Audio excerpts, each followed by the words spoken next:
NFL Week 9, we got Giants Raiders.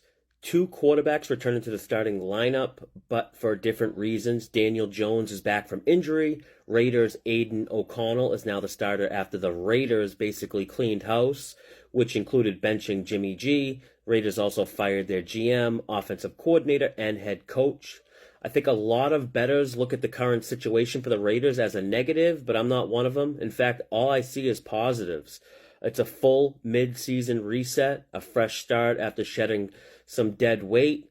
The players are happy to see McDaniels go, and I'm not saying the Raiders deserve like all of a sudden, a bump up in power ratings or anything, but for this game here on Sunday in Week 9, I think we see max effort and a different type of Raiders team playing hard for their new coach, Antonio Pierce, who ironically is a former New York Giant. He won the Super Bowl with them. I think this is a good spot for the Raiders quarterback, Aiden O'Connell, as well. He's going to play more freely. He's not just filling in at quarterback. It's his job now. And the new interim offensive coordinator who's going to be calling the plays is Raiders' former QB coach, Bo Hardigree.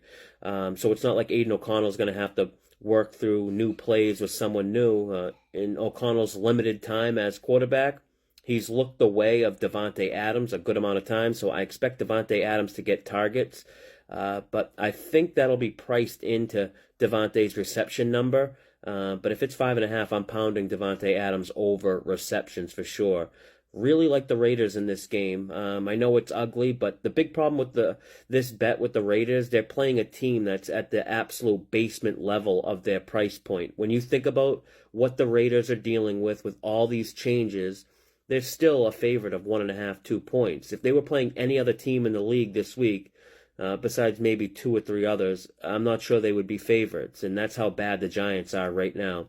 Giants played the Jets this past week in what could possibly be the worst game from an analytical point of view of all time. I've never seen anything like it. Look at these passing numbers for the Giants. -9 total passing yards and -0.5 yard per pass. I don't think I've ever seen negative yards per pass before.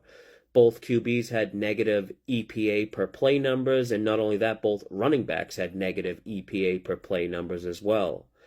Last season, when the Giants were good, they were letting Daniel Jones be the playmaker. 3 and 5 step drops, RPOs. It's almost like they're better when they don't have Barkley available, because when they don't have him, they're forced into that type of offense, and it worked so good for them last season. But when they have Barkley, they feel a need to force him the ball. He had 36 carries last week versus the Jets for 128 yards. One of his carries was 34 yards, so basically he had 35 carries for 94 yards. He finished with a negative EPA, which is not helping your team win. The G-men probably can't take many risks with Daniel Jones. It's his first game back from injury. Last week, Giants players were dropping like flies versus the Jets. They lost tight end Darren Waller, who's out. It was a very physical game versus the Jets. Basically, in MetLife Stadium, it's like playing on concrete. Giants really banged up right now, and they're coming off that emotional overtime loss to their in-state rival. Giants have the worst point differential in the league. Give me the Raiders in this one. Also, total seems pretty low for these two quarterbacks. G-men have gone under 6 straight games, so I think the total is factoring that in a little bit too much. But I like the over in this one and the Raiders. But that's all I got for this one. Until next time, good luck with your bets, and may all the refs' calls and all the loose balls go your way.